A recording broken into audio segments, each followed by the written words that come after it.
Thyroid होता है, क्या इसकी मेडिसिन हमें जिंदगी भर खाना होगा? मेरा जवाब होगा नहीं। सबसे पहले हम इसको समझते हैं। थायराइड स्टिमुलेटिंग हार्मोन ये कौन बनाता है? Pituitary gland. इसका अर्थ ये है कि पिट्यूटरी ग्लैंड तो अपना काम प्रॉपरली कर रही है।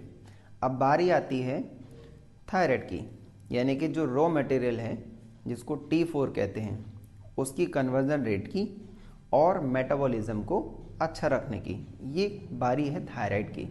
लेकिन अभी वो काम कम कर रहा है, यानी कि उसकी जो वर्किंग ऑफ पावर है वो बहुत स्लो है। इसीलिए कई सारे लोगों का जो मेटाबॉलिज्म है वो धीमा हो जाता है।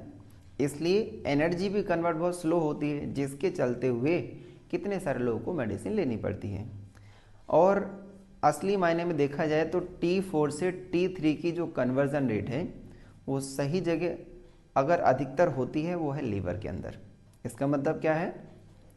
हमें पिट्यूटरी ग्लैंड को तो देखा कि काम ठीक कर रही है, लेकिन उसके बाद थायराइड और लीवर इन दोनों को अगर एक्टिवेट किया जाए तो मेरे हिसाब से थायराइड की टैबलेट की ज़रूरत नहीं पड़ेगी, क्योंकि T4 से T3 की जो कन्वर्जन है वो होती ही लीवर के अंदर है। अगर T4 से T3 अगर कन्वर्ट होने के बाद में थायराइड के पास में वापस आता है तो थायराइड उस चीज़ को अच्छे से यूज कर सकता है और हमारा मेटाबॉलिज्म है वो भी बहुत अच्छा रहेगा। तो इस कंडीशन में एनर्जी का जो रेट है, कन्वर्जन रेट है, वो भी बेहतर रहेगा, तो थायराइड भी अपना ठीक से काम कर पाएगा और पिट्यूटरी ग्लैंड तो ऑलरेडी काम कर रही है। हाँ, कई सारे लोगों का जो थायराइड है ग्रंथि जो कम काम करती है उसको हम लोग स्टिमुलेट कर सकते हैं। कैसे कर सकते हैं? ठीक है, कुछ चीज़ों का ध्यान रखें, जैसे अपने लाइफ स्टाइल में और अपने खान पान में ध्यान रखें। और हम लोग क्या करते हैं, थायराइड ग्रंथि को ही स्टिमुलेट करते हैं बाय न्यूरोथेरेपी।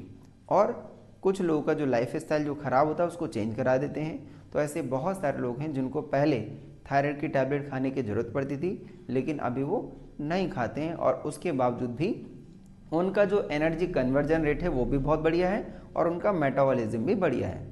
कितने सारे लोग हैं जिनका हाइपोथायराइड के कारण वेट कम नहीं होता है, तो इसका अर्थ यह है कि एनर्जी उनकी जल्दी से कन्वर्ट नहीं हो पाती है और धीरे धीरे उनकी बॉडी का वेट बढ़ता चला जाता है। तो क्यों ना थायराइड को ही स्टिमुलेट कर दिया जाए। जब थायराइड ग्रंथि ही एक्टिव हो जाएगी, वो अपना काम ठीक से करने लगेगी, तो सारी समस्याएं हल हो जाएंगी। और यहाँ तक कि थायराइड की वजह से होने वाली बहुत सारी समस्याएं हैं वो सब भी ख़त्म की जा सकती हैं। ओके, सो यदि आप भी चाहते हैं कि थायराइड को हम लोग बेहतर कर सकें तो आप हमसे कांटेक्ट कर सकते हैं, क्योंकि हमारा मकसद है बिना दवाई, बिना किसी सर्जरी, बिना किसी साइड इफ़ेक्ट, बिना किसी दर्द के क्यों ना हम लोग ब्लड सर्कुलेशन को चालू करें, हमारी जो ग्रंथियां हैं उनको फिर से एक्टिवेट करें और जहाँ जहाँ के लिम्फ नोड्स हैं जो डीएक्टिवेटेड हैं या कम काम कर रहे हैं उसको फिर से एक्टिवेट कर लें, ताकि बॉडी का संतुलन भी बना रहे और साथ साथ हम हज़ारों प्रकार की बीमारियों से भी बच जाएं। सो हमें कांटेक्ट करें। Thank you so much. Thank you.